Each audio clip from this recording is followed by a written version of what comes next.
Hallo und herzlich willkommen zu unserem Podcast. Schön, dass ihr wieder dabei seid. Heute sprechen wir über ein Thema, das in Deutschland für viele Menschen wichtig ist, den Autokauf.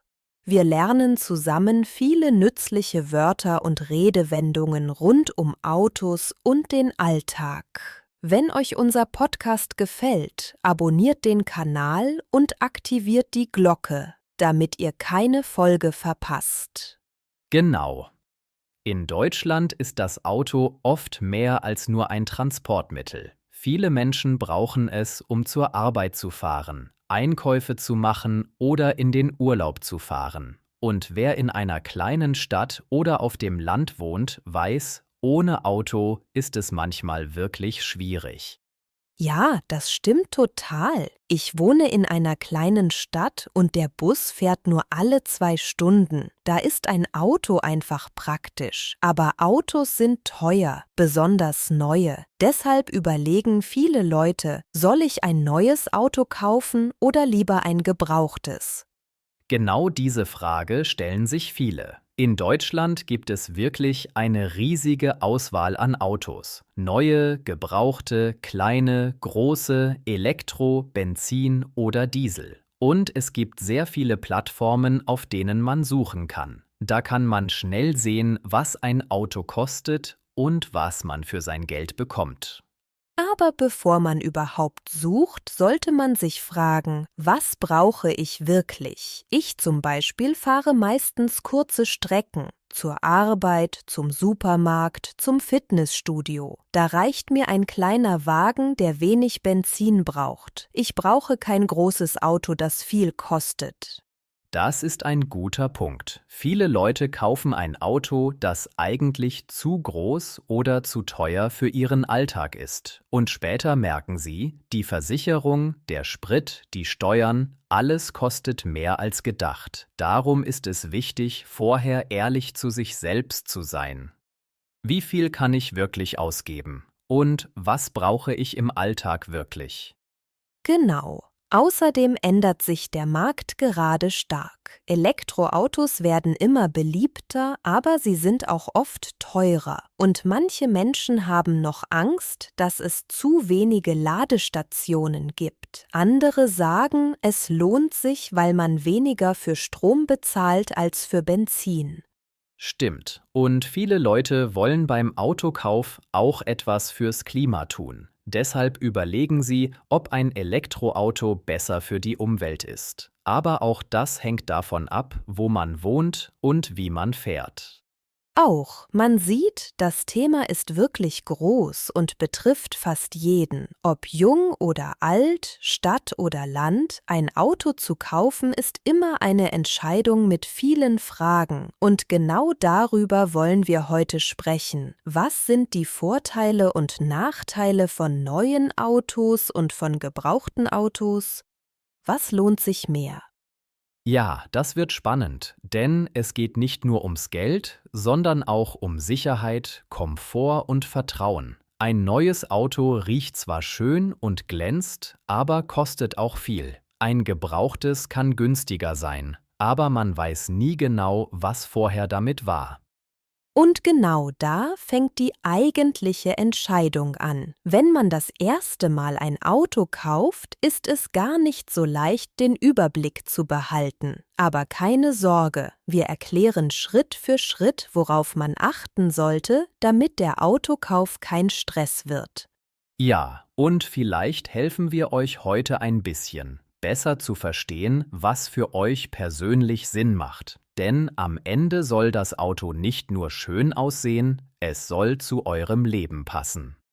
Auch, lass uns jetzt genauer anschauen, was eigentlich für ein neues Auto spricht und wann es vielleicht doch besser ist, ein gebrauchtes zu nehmen. Auch sprechen wir über neue Autos. Viele Menschen träumen davon, ein neues Auto zu kaufen. Alles ist sauber, glänzt, riecht gut und funktioniert perfekt. Kein Kratzer, kein Problem, keine Überraschung. Man hat einfach dieses Gefühl. Das ist mein Auto, ganz neu. Niemand ist vorher damit gefahren.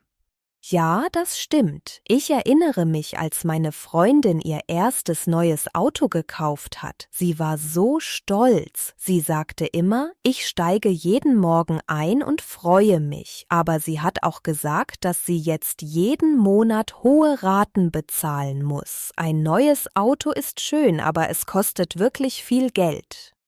Genau. Und das ist der größte Nachteil. Ein neues Auto verliert schnell an Wert. Schon nach einem Jahr ist es oft 20% weniger wert. Das heißt, wenn man es verkaufen möchte, bekommt man viel weniger Geld zurück. Viele Leute sagen deswegen, ein neues Auto ist wie ein teurer Luxus, den man sich gut überlegen sollte. Aber man bekommt auch Sicherheit dafür. Bei einem neuen Auto weiß man genau, dass alles funktioniert. Man hat eine Garantie und wenn etwas kaputt geht, bezahlt die Werkstatt oft nichts oder nur wenig. Und man muss sich keine Sorgen machen, dass der Motor alt ist oder das Auto viel Öl braucht. Ja, das ist ein großer Vorteil. Und viele neue Autos haben moderne Technik, zum Beispiel automatische Bremsen, Rückfahrkamera und manchmal sogar Systeme, die beim Einparken helfen. Das ist praktisch, besonders in der Stadt, wo man wenig Platz hat. Ich finde auch, neue Autos sind oft leiser. Man hört fast nichts beim Fahren und das ist angenehm, besonders auf der Autobahn. Und sie verbrauchen weniger Benzin oder Strom. Das spart langfristig Geld, auch wenn der Kaufpreis hoch ist. Stimmt. Außerdem gibt es oft Aktionen bei Händlern. Manchmal bekommt man Rabatte oder Sonderpreise, besonders am Ende des Jahres. Man kann auch Autos leasen, also monatlich bezahlen und nach ein paar Jahren ein neues Modell nehmen. Viele Menschen in Deutschland machen das, weil sie immer ein modernes Auto haben möchten. Ja, Leasing ist sehr beliebt, aber man muss genau lesen, was im Vertrag steht. Oft darf man nur eine bestimmte Kilometerzahl im Jahr fahren. Wenn man mehr fährt, muss man extra bezahlen und das kann teuer werden. Das ist wahr. Und wenn man ein neues Auto kauft, braucht man auch eine Vollkaskoversicherung. Die ist teurer als eine normale Haftpflicht. Viele vergessen das am Anfang und wundern sich später, warum die Kosten so hoch sind. Ja, das kenne ich. Meine Nachbarin hat ein neues Auto gekauft und sie hat mir erzählt, dass sie jeden Monat fast 200 € nur für die Versicherung zahlt. Das ist schon viel. Aber sie sagt auch, sie fühlt sich sicher und weiß, dass im Notfall alles bezahlt wird.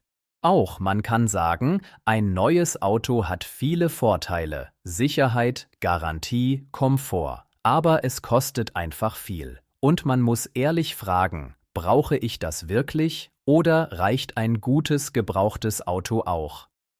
Genau. Und das hängt von der Situation ab. Wenn man viel fährt, vielleicht jeden Tag zur Arbeit, dann kann ein neues Auto sinnvoll sein. Aber wenn man nur am Wochenende fährt, ist ein gebrauchtes oft völlig genug. Und ich finde, ein Auto soll einem das Leben leichter machen, nicht stressiger. Wenn man jeden Monat Angst hat, ob man die Rate bezahlen kann, dann ist der Spaß am Fahren schnell weg.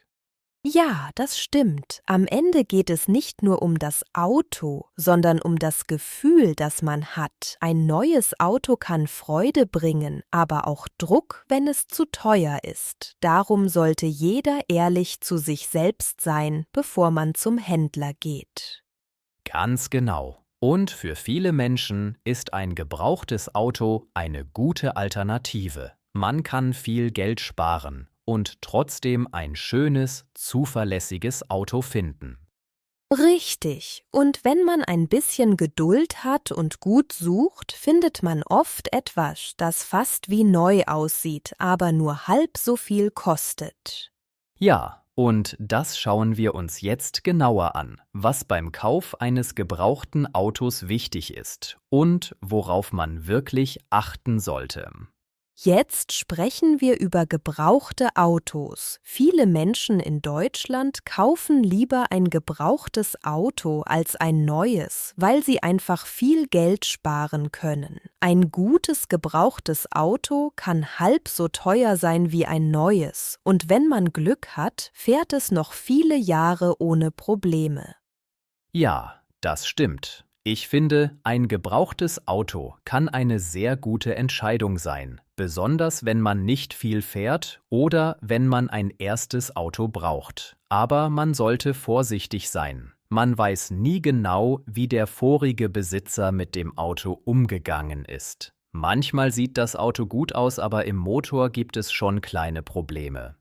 Genau, deshalb ist es wichtig, das Auto gut zu prüfen, bevor man es kauft. Ich würde immer jemanden mitnehmen, der sich ein bisschen auskennt, zum Beispiel einen Freund oder Verwandten, der schon Erfahrung mit Autos hat. 2 Augenpaare sehen mehr als eins, wie man in Deutschland sagt.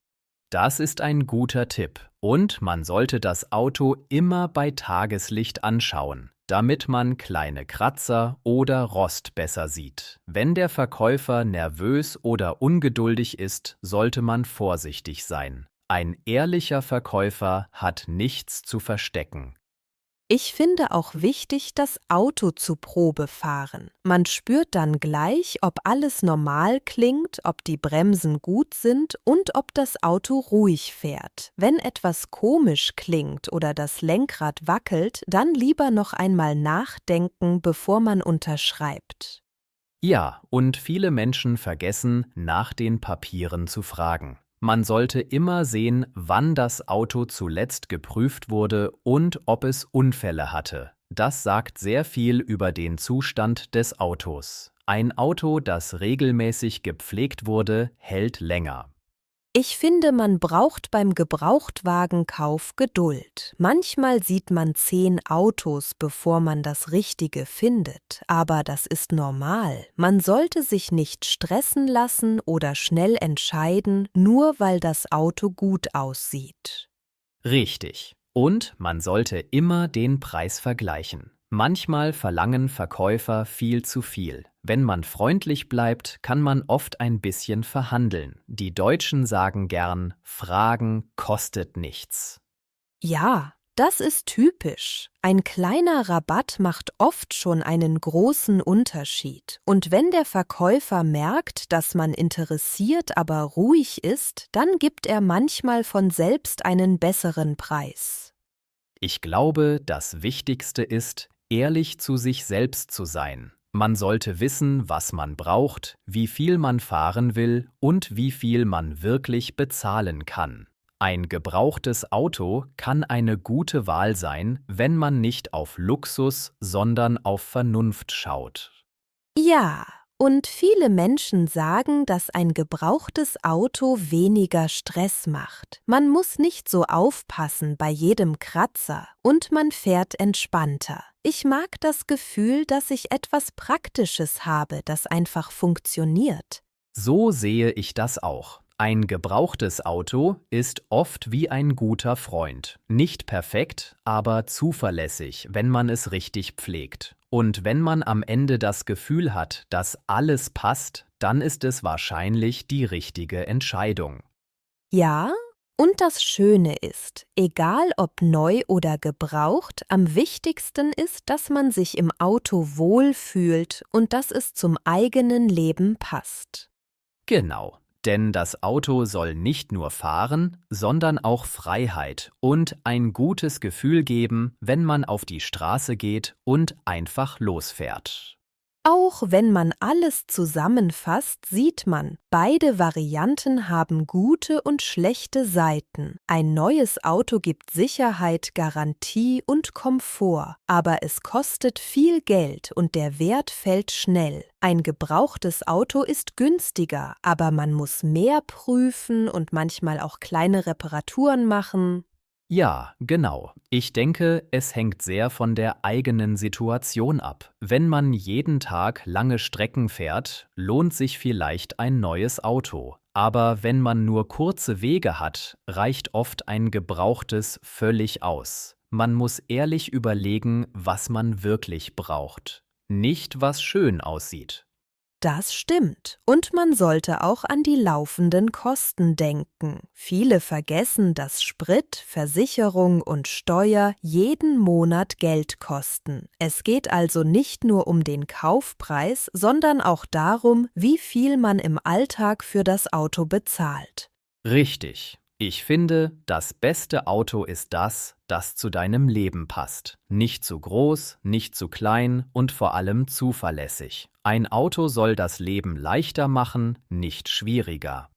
Ja, und egal ob neu oder gebraucht, man sollte immer mit Ruhe entscheiden. Wenn man sich Zeit nimmt, informiert und vergleicht, dann findet man ein Auto, mit dem man lange zufrieden ist.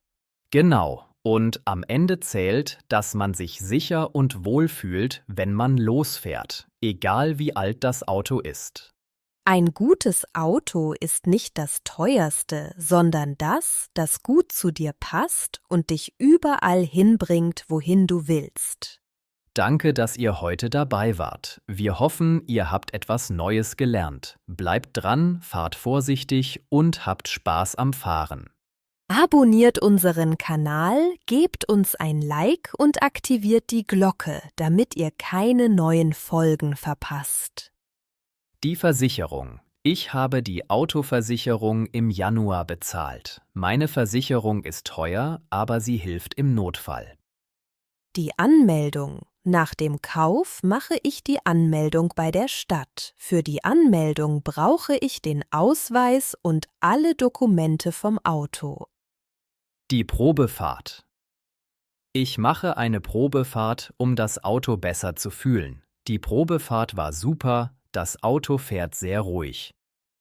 Der Kilometerstand. Der Kilometerstand ist wichtig, wenn man ein gebrauchtes Auto kauft. Dieses Auto hat einen niedrigen Kilometerstand. Das ist ein gutes Zeichen.